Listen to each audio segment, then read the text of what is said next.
नमस्कार, आप देख रहे हैं न्यूज 18 बिहार झारखंड और मैं हूं आपके साथ लक्ष्मी। विधानसभा चुनाव की दहलीज पर खड़े बिहार में सियासी हलचल बढ़ गई है।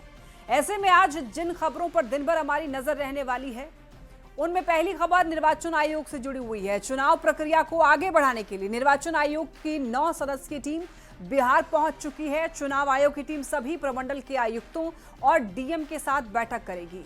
और इसके बाद देखिए दूसरी बड़ी खबर होगी सियासी गलियारे से। कांग्रेस के राष्ट्रीय अध्यक्ष मल्लिकार्जुन खड़गे के एक बयान पर अब बिहार में सियासी पारा चढ़ चुका है। खड़गे ने बिहार जैसे राज्यों को छोटा मोटा राज्य कह दिया है, जिस पर एनडीए के नेताओं ने जोरदार पलटवार किया है। मुख्यमंत्री नीतीश कुमार आज वैशाली जा रहे हैं। वैशाली विधानसभा सीट से विधायक सिद्धार्थ पटेल के श्राद्ध कर्म में शामिल होंगे। और वहीं पटना में आज आरजेडी का छात्र युवा संसद आयोजित होगा, जिसमें कि तेजस्वी यादव भी शामिल होंगे। तेजस्वी आज 10,000 युवाओं को कलम बांटेंगे। तो इस खबर पर हमारी नजर रहने वाली है। तो देखिए, अब पर्व त्योहार में बिहार आना काफी ज्यादा आसान हो चुका है। राज्य सरकार 299 एसी और नॉन एसी बसों का परिचालन कराने जा रही है। मंत्री परिषद की बैठक में इसे स्वीकृति दे दी गई है। सीएम नीतीश कुमार ने पोस्ट करके ये जानकारी दी है। पर्व त्योहार में बिहार आना आसान होगा। सीएम नीतीश कुमार ने सोशल मीडिया साइट एक्स पर यह लिखा है कि पर्व त्योहारों में खास तौर पर छठ पूजा में, होली, दीपावली और दुर्गा पूजा के अवसर पर काफी संख्या में दिल्ली, बंबई, उत्तर प्रदेश, पंजाब, हरियाणा, पश्चिम बंगाल से घर लोग आते हैं। पर्व त्योहारों के अवसर पर बिहार आने में लोगों को काफी कठिनाइयों का सामना भी करना पड़ता है।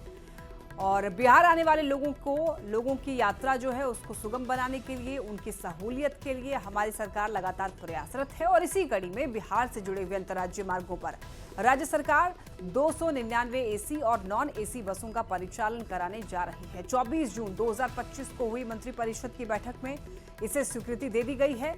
राज्य सरकार 75 एसी और 74 डिलक्स बसों की खरीद पर 150 करोड़ और 82 लाख के आसपास खर्च करेगी। साथ ही लोक निजी भागीदारी के अंतर्गत भी 150 अतिरिक्त एसी बसों का परिचालन कराया जाएगा। राज्य सरकार पर्व त्योहारों पर खासतौर पर छठ पूजा, होली, दीपावली, दुर्गा पूजा के अवसर पर केंद्र सरकार से भी और अधिक विशेष ट्रेन चलाने का अनुरोध करेगी। इससे पर्व त्योहारों के समय में लोगों को, अब जो लोग बिहार के बाहर रहते हैं और उनको बिहार आना है, तो पर्व के समय में उनको सहूलियत होगी और वो सुविधापूर्वक अपने घर पहुंच पाएंगे। होता क्या है, ऐसे समय में पर्व त्योहार के समय में ट्रेन में काफी ज्यादा भीड़ होती है और सीट्स भी उस टाइम अवेलेबल नहीं हो पाते हैं। आइए बढ़ते हैं खबरों में आगे और देखिए, बिहार चुनाव से पहले कांग्रेस अध्यक्ष मल्लिकार्जुन खड़गे के एक बयान ने सियासी बवाल मचा दिया है। इमरजेंसी पर प्रेस कॉन्फ्रेंस के दौरान खड़गे ने बिहार के लिए छोटे मोटे राज्य जैसे शब्द का इस्तेमाल किया। उन्होंने ये कहा कि कांग्रेस ने पहलगाम हमले के बाद संसद में स्पेशल सत्र की मांग की थी, लेकिन मोदी सरकार ने चुनाव को प्राथमिकता देते हुए बिहार जैसे छोटे मोटे राज्य में प्रचार करना ज्यादा जरूरी समझा। पहलगाम में हम स्पेशल सेशन के लिए मांग की, लेकिन उन्होंने कभी भी उसको मान्यता नहीं दी। हमने ये भी कहा कि ऑल पार्टी मीटिंग बुलाइए और आप भी आइए, वो भी उन्होंने नहीं किया। मीटिंग तुम कर लो, मैं बिहार में उधर छोटे मोटे राष्ट्र में जाकर उनकी तकलीफात सुनूंगा, कहकर आपने इलेक्शन प्रचार शुरू किए बिहार में। कांग्रेस के राष्ट्रीय अध्यक्ष मल्लिकार्जुन खड़गे के बयान पर बिहार में सियासी पारा चढ़ चुका है। इधर डिप्टी सीएम सम्राट चौधरी ने जोरदार पलटवार किया। सोशल मीडिया साइट एक्स पर सम्राट चौधरी ने पोस्ट किया है, जिसमें उन्होंने बिहार को छोटा मोटा राज्य बताने को खड़गे और कांग्रेस का अहंकार बताया है। और इतना ही नहीं, खड़गे का बयान चाणक्य, कर्पूरी ठाकुर और जेपी की धरती का भी अपमान है। बिहार छोटा नहीं है, आपकी सोच छोटी है, ये लिखा है सम्राट चौधरी ने। आप ये ट्वीट देख सकते हैं टीवी स्क्रीन पर। अब खड़गे के बयान ने सियासी बवाल मचा दिया है। इनके बाद देखिए, इधर केंद्रीय मंत्री चिराग पासवान ने भी खड़गे के बयान पर पलटवार किया है। चिराग पासवान ने सोशल मीडिया साइट एक्स पर पोस्ट करके ये लिखा है कि कांग्रेस के राष्ट्रीय अध्यक्ष द्वारा बिहार को छोटा मोटा राज्य कहकर संबोधन करना अत्यंत ही दुर्भाग्यपूर्ण है और अशोभनीय भी। ये केवल बिहार नहीं बल्कि इसकी गौरवशाली परंपरा, संस्कृति और जनमानस का अपमान है। बिहार वो धरती है जहां से चाणक्य जैसे महान नीतिज्ञ ने संपूर्ण भारत को राष्ट्रनीति का मार्ग दिखाया है, और यही वो भूमि है जिसने लोकनायक जयप्रकाश नारायण जैसे लोकतंत्र सेनानी को भी जन्म दिया है, जिन्होंने आपातकाल के विरुद्ध निर्णायक संघर्ष किया। श्रद्धेय कर्पूरी ठाकुर जैसे जननेता ने सामाजिक न्याय की मजबूत नींव रखी। बिहार को लोकतंत्र की जननी कहा जाता है। ये वही राज्य है जहां से सबसे अधिक संख्या में आईएएस और आईपीएस अधिकारी भी देश की सेवा के लिए निकलते हैं। बिहार केवल भौगोलिक राज्य ही नहीं बल्कि ये विचारों, मूल्यों और आत्मबल की भूमि है। तो ऐसे में उन्होंने कटाक्ष करते हुए लिखा है कि श्रीमान, बिहार राज्य छोटा नहीं है बल्कि कांग्रेस की मानसिकता छोटी है। और इस प्रकार का बयान न केवल बिहार वासियों की भावनाओं को ठेस पहुंचाता है बल्कि यह कांग्रेस पार्टी की मानसिकता को भी उजागर करता है। तो मल्लिकार्जुन खड़गे के एक बयान ने सियासी पारा चढ़ा दिया है। क्या कुछ कहना है नेताओं का, सुनिए। संबोधित किया, हम इन शब्दों की कड़ी निंदा करते हैं। यह बिहार वासियों का अपमान है, बिहार की अस्मिता पर चोट है। उन्हें अविलंब माफी मांगनी चाहिए। उनके वचनों से कांग्रेस पार्टी की जो विचारधारा बिहार को लेकर है, जो सोच बिहार को लेकर है, वो पूरी तरीके से उजागर हो चुकी है। खड़गे जी तैयार रहिए, जनता इसका बदला विधानसभा चुनाव में लेगी। वैसे भी आपकी पार्टी का बिहार में कोई नाम लेवा नहीं है। आश्चर्य है कि बिहार को अपमानित करने वाले बयान पर लालू प्रसाद जी की चुप्पी, तेजस्वी यादव जी की मौन स्पष्ट है कि इन लोगों का विचार कांग्रेस के साथ है। बड़ा योगदान है। हिंदी थोड़ी कमजोर होना और उसमें कुछ शाब्दिक उलटफेर हो जाना बड़ी सामान्य सी घटना है साउथ इंडियन लोगों के लिए। इसलिए मुझे लगता है कि इस पर कोई प्रश्न नहीं उठाना चाहिए। इसका स्वागत होना चाहिए कि दक्षिण भारत के लोग हिंदी बोलते हैं और अच्छी तरह से बोल रहे हैं। हाँ, थोड़ी बहुत गलतियां हो जा रही हैं। उन्होंने स्पष्ट रूप से कहा है कि भारतीय जनता पार्टी के लिए चुनाव प्राथमिकता होती है, नरेंद्र मोदी जी के लिए चुनाव प्राथमिकता होती है। इसीलिए देश में हुई इतनी बड़ी घटना पर भी वो उतने गंभीर नहीं दिखाई दिए जितना कि वो बिहार चुनाव के संदर्भ में बिहार जाकर के लोगों के बीच चुनावी सभा संबोधित करने का कार्य किया। यह बिहार में चुनाव को लेकर बड़ी हलचल के बीच देखिए इंडिया गठबंधन में सीटों को लेकर अब खींचतान बढ़ने लगी है। इसी कड़ी में अब भाकपा ने 2 दर्जन से भी ज्यादा यानी 24 से ज्यादा सीटों पर दावेदारी ठोक दी है। और पार्टी के राष्ट्रीय महासचिव डी राजा ने गठबंधन में कोऑर्डिनेशन कमेटी के संयोजक तेजस्वी यादव से मुलाकात में ये मांग रखी है। अब जाहिर है डी राजा की इस मांग से सीटों को लेकर उलझन बढ़ सकती है। भाकपा की ओर से जिन सीटों पर दावेदारी की गई है उनमें बेगूसराय की तेगड़ा, बखरी, बछवाड़ा, मधुबनी की हरलाखी, झंझारपुर और पूर्णिया की रुपौली के साथ ही पटना का फुलवारी शरीफ सीट भी शामिल है। कई अन्य जिलों की जैसे डुमराव, गोह, बांका, बेलदौर, चनपटिया, मोतिहारी, जाले, वारिसनगर, सिकंदरा, खजौली और करगहर सीट भी इसमें शामिल है। इन सीटों की मांग डी राजा ने रख दी है। अब जाहिर तौर पर सीटों की मांग उलझन बढ़ा सकती है इंडिया गठबंधन में। तो देखिए चुनाव जो है वो नजदीक आता जा रहा है। अब निर्वाचन आयोग भी अब रेस में है, क्योंकि देखिए इंडिया गठबंधन में अब तक सीटों के फॉर्मूले पर ही बात अटकी हुई है। भाकपा के डी राजा ने तेजस्वी यादव से मिलकर के 20 से भी ज्यादा सीटों पर दावेदारी जता दी है, जिसको लेकर गठबंधन में टेंशन बढ़ता हुआ दिखाई दे रहा है। एनडीए के नेता इधर इंडिया गठबंधन में जारी खींचतान पर तंज कस रहे हैं, तो विपक्ष के जो नेता हैं वो अपनी अपनी दलील से एकजुटता के दावे कर रहे हैं। महागठबंधन में नूरा कुश्ती अभी से शुरू है। चुनाव आते आते इनका हश्र कुछ और होगा। ये महागठबंधन जिसमें कोई गठबंधन नहीं है, इसमें सीपीआई माले अलग सीटों का डिमांड कर रहा है अपनी हैसियत से ज़्यादा, कांग्रेस अलग डिमांड कर रहा है, मुकेश सहनी अलग 60% सीटों का डिमांड कर रहे हैं। चुनाव आते आते महत्वाकांक्षी गठबंधन अपने ही महत्वाकांक्षा के बोझ तले दबकर समाप्त हो जाएगा। सभी साथी की इच्छा होती है कि अधिक से अधिक सीटों पे लड़े। कुछ सीट ऐसे भी होते हैं जहां हर एक साथी का दावा होता है, होना भी चाहिए। तो जब इंडिया गठबंधन के सभी शीर्ष नेतृत्व एक साथ बैठेंगे, निश्चित तौर पे यह सब ठीक है कि कौन से साथी हम कौन कौन से सीट लड़ेंगे, उस पर निर्णय हो जाएगा। देखिए, यह महागठबंधन नहीं, बांटो और खाओ गठबंधन है। सीपीआई की तो अधिकांश सीटों पर जमानत भी जब्त हो जाती है। तो जिस अलायंस का अपने घर में सीटों का बंटवारा तक नहीं हो पा रहा है शांतिपूर्ण तरीके से, और ये लोग राज्य को चलाने की बात करते हैं। चेयरमैन के पास बात रखने का सबको अधिकार उन्होंने दिया है कि सब अपनी बातें रख सकते हैं। हर एक राजनीतिक दल ने उनको रखा है। तो मेन यह मुद्दा है कि भाजपा को भगाना है, भाजपा मुक्त बिहार बनाना है, बीजेपी को भगाना है। तो उसके लिए कोऑर्डिनेशन कमेटी के चेयरमैन हमारे आदरणीय तेजस्वी यादव जी लगे हुए हैं।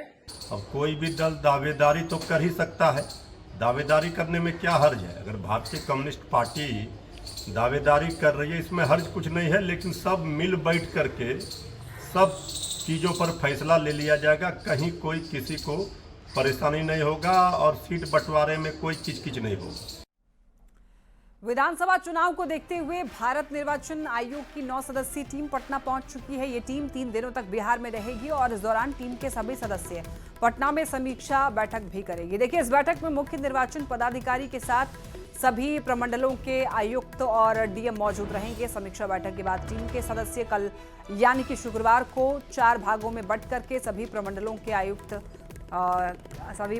आयुक्त जिलाधिकारी की उपस्थिति में सभी जिलों के ईआरओ और एआरओ के साथ प्रशिक्षण बैठक करेगी।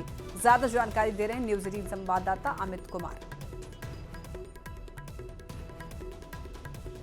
सभी आयुक्त और डीएम के साथ में बैठक होनी है और यहां पर देखिए बिहार दौरे पर निर्वाचन आयोग की टीम है। सभी 9 प्रमंडलों में पहुंचेगी ये टीम और समीक्षा बैठक भी करने वाली है। तो 9 सदस्यों की टीम पटना पहुंच चुकी है। चुनाव पर बैठक होने वाली है। मुजफ्फरपुर से बड़ी खबर देखिए, पुलिस और अपराधियों में मुठभेड़ की खबर मिल रही है। लूटकांड के आरोपियों के साथ मुठभेड़ हो गई है पारू थाना इलाके में और पुलिस ने आत्मरक्षा में गोली चलाई है। दोनों आरोपियों के पैर में गोली लगी है और दोनों पर 20 से भी ज्यादा लूट के मामले दर्ज हैं। देखिए, पुलिस ने हथियार भी जब्त कर लिया है। तो ऑपरेशन लंगड़ा के तहत एक बार फिर से अपराधियों और पुलिस के बीच में मुठभेड़ की खबर मिल रही है। लूटकांड के आरोपियों के साथ मुठभेड़ हो गई है। पारू थाना इलाके में मुठभेड़ की खबर, पुलिस ने आत्मरक्षा में गोली चलाई और दोनों आरोपियों के पैर में गोली लगी है। दोनों पर 20 से ज्यादा लूट के मामले दर्ज हैं। उनके द्वारा दोनों के द्वारा फायरिंग पुलिस ने की। पुलिस ने भी जवाबी फायरिंग की जिसमें दोनों के पैर में गोली लगी है। अभी उनका इलाज चल रहा है और दोनों अभी स्टेबल हैं। उनके ऊपर भी हम लोग वो भी केस करेंगे और बाकी जो अन्य कांड है उसमें कुछ जो भी और अन्य लोग उनकी गिरफ्तारी के लिए हम लोग छापेमारी करेंगे।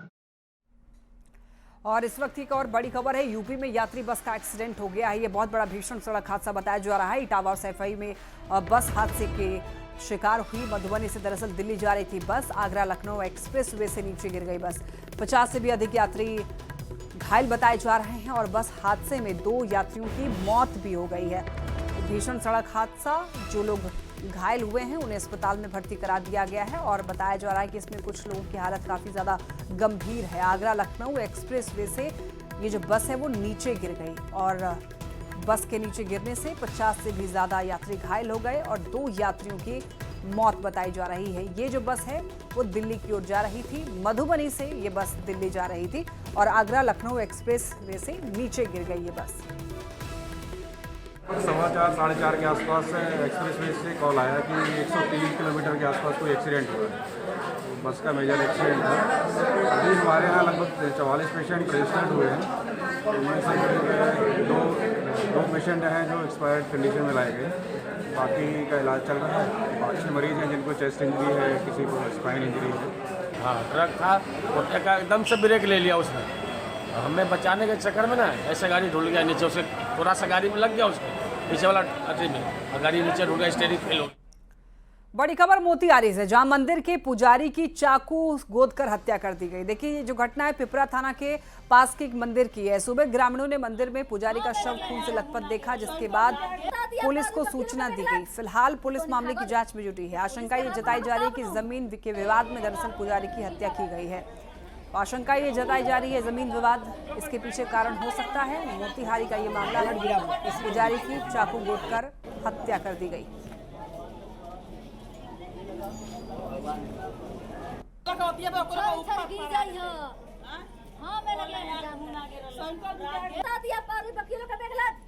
तो नहीं भागल जब पुलिस के हाथ लगा तब नु। खबर बगहा से, जहां पर एक झोला छाप डॉक्टर की लापरवाही से जच्चा और बच्चा की मौत हो गई। ये घटना चखनी छतरौल की है। मौत के बाद परिवार वालों ने जमकर हंगामा किया। इसके बाद पुलिस मौके पर पहुंची और डॉक्टर मनोज यादव को हिरासत में लिया। मृतक महिला 20 साल की मुन्नी देवी थी, जिसकी ऑपरेशन के दौरान मौत हो गई। तो जच्चा और बच्चा की मौत के बाद बवाल मच गया है। बगहा का ये मामला है। झोला छाप डॉक्टर की लापरवाही की वजह से यहाँ पर 2 जान चली गई है, जिसके बाद परिवार वालों ने, गांव वालों ने काफी ज्यादा बवाल काटा है। पुलिस तक ये बात पहुंच चुकी है। अब पुलिस जांच पड़ताल कर रही है।